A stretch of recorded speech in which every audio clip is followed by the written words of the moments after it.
yakasına düştüm. Araştırdım ve emniyette bir hücrede tutulurken babamı gördüm. Gittim. Onun Türkçenin dışında herhangi bir dil konuşmanın cezası o zaman 25 kuruştu. O 25 kuruşu verdim ve babamı gözaltından alıp çıkardım, getirdim.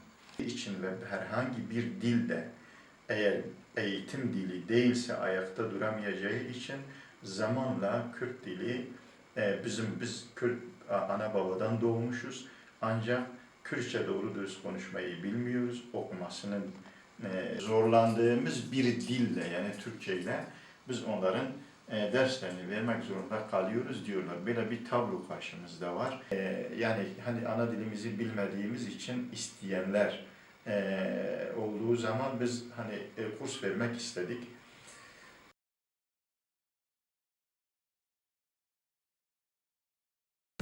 Osmanlı döneminde Kürtlerle, Kürt diliyle hiçbir devletin hiçbir sıkıntısı yoktu.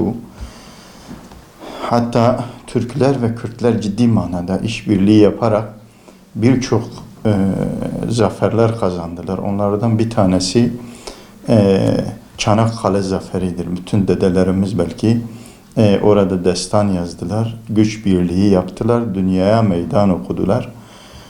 Bunun güç birliği neticesinde biz tarihi kurcaladığımız zaman İdrisi Bitlisi'nin girişimleriyle Yavuz Sultan Selim zamanında Kürt beylikleriyle yapılan bir anlaşma 300 yıl sene sürdüğünü biliyoruz. Böyle bir tarihimiz var.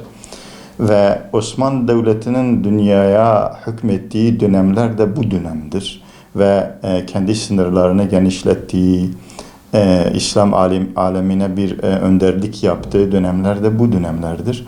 Yani biz biliyoruz ki İslami çerçevede Kürt ile Türklerin bir araya gelmesi durumunda yine o zaferler elde edilecek ve o birliktelik ortaya çıkacak. Ki Mustafa Kemal Koçgiri aşiretiyle birlikte Kürtleri hedefine koydu. Ve hani bu memleketin, bu devletin kurucu iki unsuru vardır. Onlar da Türkler ve Kürtlerdir. Kurucu iki unsurdur. Ve sadece kendi ulusunu öne çıkarma ve dil sorunu ortaya çıkarmak suretiyle yani Kürtleri yok sayma suretiyle erken davranıyor ve Koçgiri aşiretiyle Kürtleri katliama başlıyor. Bu katliam 1920'de başladı. Koçgiri aşiretiyle başladı. Koçgiri aşireti Sivas'la Erzincan arasındadır. Orada binlerce belki on binlerce insanı katletti, Kürtleri katlettiler. Ve bu katliam süreci ard arda büyük katliamlarla Şeyh Said Efendi ile birlikte 1927 ondan sonra Şeyh Said Efendi asıldıktan sonra 1925'te asıldıktan sonra 1927'de büyük katliamlar yapıldı bölgede. Sonra Yezile'yle 1930'la devam etti ve Dersim'le 1937, 38 hatta 39'a kadar bu katliamlar hız kaybetmeden devam etti. Kürt halkını yok etmeye çalışıyordu.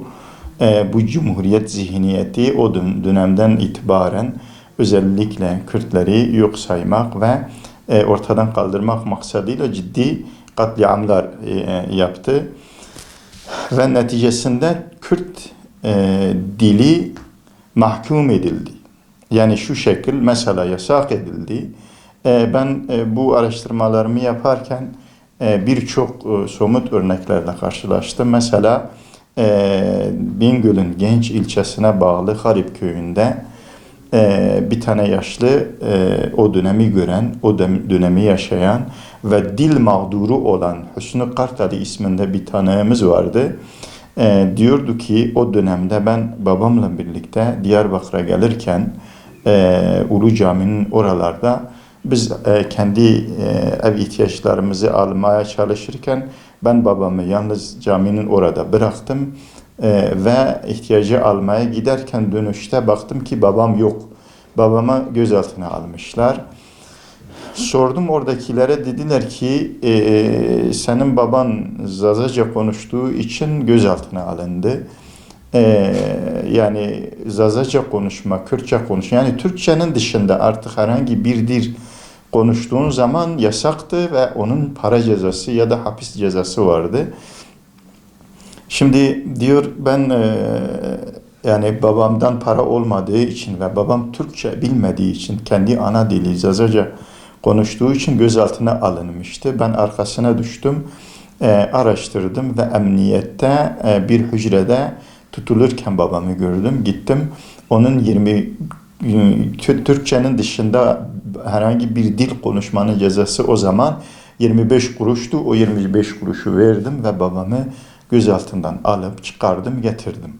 Yani böyle bir asimile projesi vardı ve uyguluyorlardı. Bir yaşlı ninemizin hastaneye gitmesi ve bir doktora kendi hastalığını anlatma, derdini anlatma, sıkıntısını anlatma durumunda dahi Kürtçe konuşmaya izin vermiyorlardı.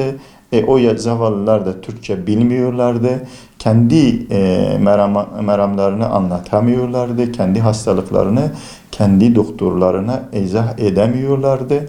Ve böylece bir mağduriyet, koca bir halka bir mağduriyet yaşatıldı.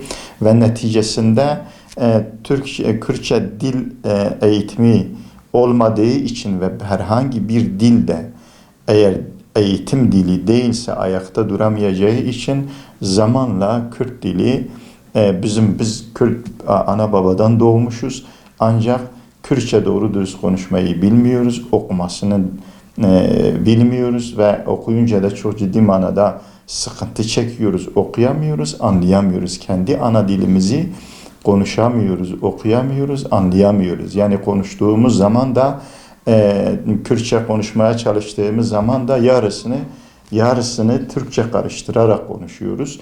Ve bu sadece hani bir kesimle sınırlı değil. Neredeyse bütün bölgedeki insanların sorunu, sıkıntısı.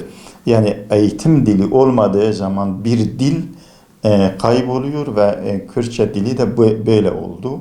Mesela bir zamanlar medreselerimizde alimlerimiz derslerini Kürtçe veriyorlardı ve Kürtçe dili konuşması medreselerimizle ayakta durdu, bugüne kadar geldi. Ama bakıyoruz yavaş yavaş artık hani gençlerimiz, çocuklarımız yani artık Türkçeyi konuştukları için, Kürtçeyi anlamadıkları için medreselerimizdeki seydalarımız dahi biz Türkçe anlattığımız zaman bizim öğrencilerimiz bir şey anlamıyorlar. Mecbur kalıyoruz. Zorlandığımız bir dille yani Türkçe ile biz onların derslerini vermek zorunda kalıyoruz diyorlar. Böyle bir tablo karşımızda var ve bu hakikaten Allah-u Teala'nın insanlara vermiş olduğu bir haktır. İnsani ve İslami bir hak olmasına rağmen birileri bu hakkı gasp etmiş ve kendi ulusunun dilini dayatmış ve herkesi kendi diliyle konuşmaya zorlamış ve bu zorlama hala devam ediyor. Mesela bizim önümüzde şöyle bir sıkıntı da çıktı. Ben bizzat şahit oldum. Yani biz kimi gençlerimize Kürtçe kurs vermek istedik. Yani hani ana dilimizi bilmediğimiz için isteyenler olduğu zaman biz hani kurs vermek istedik. Bunu halk eğitim merkezleriyle yapmak istedik. Onların da sertifika vermesi üzerine bir kurs açmak istedik. Başvurduk. Halk eğitimi bize diyor ki sisteme giriyoruz. Kürtçe diye bir sistemimizde Kürtçe dil tanımlı değil. Yani Kürtçe denilen bir dil yok, tanınmıyor. Ama Zazaca var. Hani Zazaca'da yani biz Zazaca olmasın demiyoruz ama Zazaca var. Kürtçe daha hani geniş bir alana yayılmasına rağmen de Zazaca tanımlıdır sistemde ama Kürtçe tanımlı değildir diye bize işte efendim gidin siz Kürtçe kurs verin biz Zazaca sertifika verelim dediler. Biz de bu kendi kendimize hakaret saydığımız için böyle bir şey kabul etmedik. Sertifikalarına ihtiyaç olmadan kendi Kürtçe kursumuzu verdik. Yani şimdi bu hakikaten bir halk için en aşağılayıcı, en zorlayıcı bir durumdur. Hiç kimse, hiçbir ırk kendi ırkını öne çıkararak, dilini öne çıkararak başka bir ırkı yok sayma ve başka bir kavmi kendi diline zorlama ve konuşmaya hakkı yoktur. Bu yani Türkler olabilir, Araplar olabilir, Kürtler olabilir. Yani herkes kendi ana diliyle Allahu Teala'nın vermiş olduğu bir ayet çerçevesinde buna bakılmalı ve herkes kendi ana diliyle eğitimini, öğretimini yapmalı ki kendi dilinin zenginliklerinin kaybolmaması adına bu hak Allahu Teala'nın insana vermiş olduğu bir insani haktır ve bu hakkın tanınması lazım. Şimdi yani Kürtçe konuşma dili ile ilgili son zamanlarda gelişmeler oldu. Mesela TRT Kürdi kuruldu, güzel oldu. Yani insanlarımızın dili, kültürü, yani tarihi bir yere kadar orada işleniyor. Bu iyi bir adım ama yani öbür taraftan yani bir tarafta olumlu bir adım atılırken diğer tarafta bakıyorsun Adalet Bakanı'nın kendisi Abdülhamid Gül bizzatihi muzdarip olduğu işte hukukta anlaşılmayan dil diye geçiyor. Yani bu hakikaten sıkıntı verici. Yani ya da ikilem mi yaşıyorlar ya da işin başındaki insanlardır. Niye şikayet ediyorlar? Sorunu çözeceklerine şikayetçi oluyorlar. Kimden şikayet ediyorlar? Böyle bir durum varsa yani onlar işin başındadırlar. Niye kaldırmıyorlar? Mesela kendi sorumluluğundaki bir alana hitap ediyor ve basın karşısında işte efendim bu olamaz, siz daha Kürtçe dilini tanımıyor musunuz? Anlaşılmayan bir dil demek ne demek diyorsun. Peki sen bunu diyorsan, samimi isen, oradaki tabiri kullanan insanlar senin sorumlu olduğun alanda çalışıyor. Onlarla ilgili bir girişimin oldu mu, bir soruşturma, kovuşturma oldu mu? Bunu yapmıyorlar. Yani ben samimi görmüyorum onları bu manada. Bir başka samimiyetsizlik de dediğim gibi hani resmiyette tanınmadığı için yok sayıyor seni.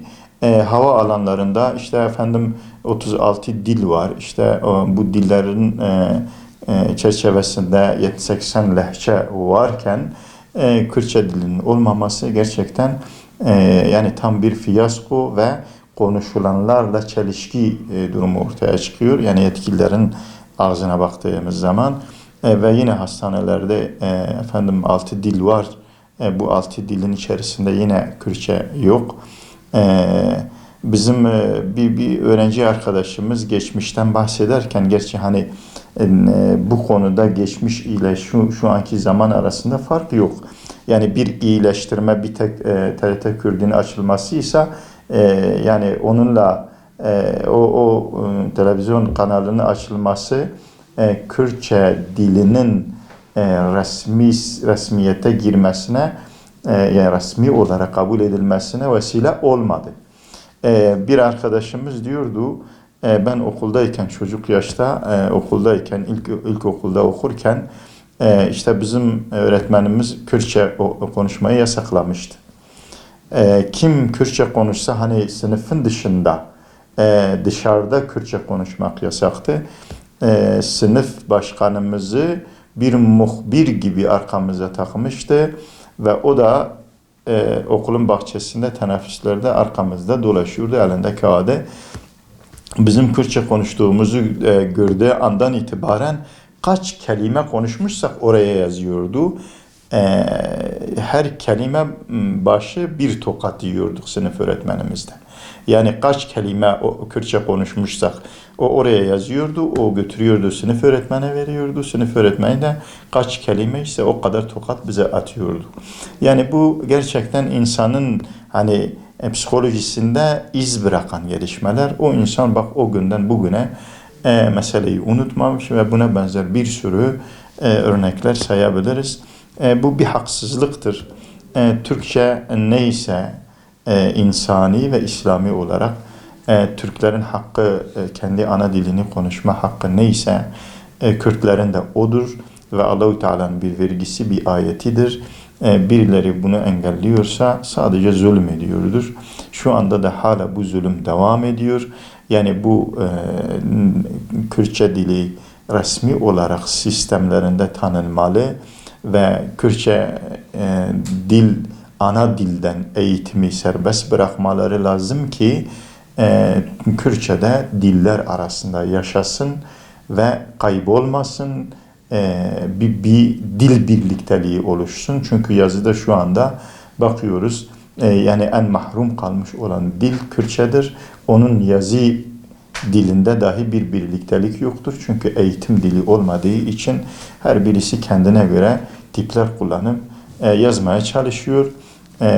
Dolayısıyla böyle bir sorunun kısa zamanda çözülmesi bizim dahi devletimizin bekası için çok önemli bir konu ve dış güçlerin ellerini devletimizin, insanımızın üzerine çekmesine vesile olacak şey.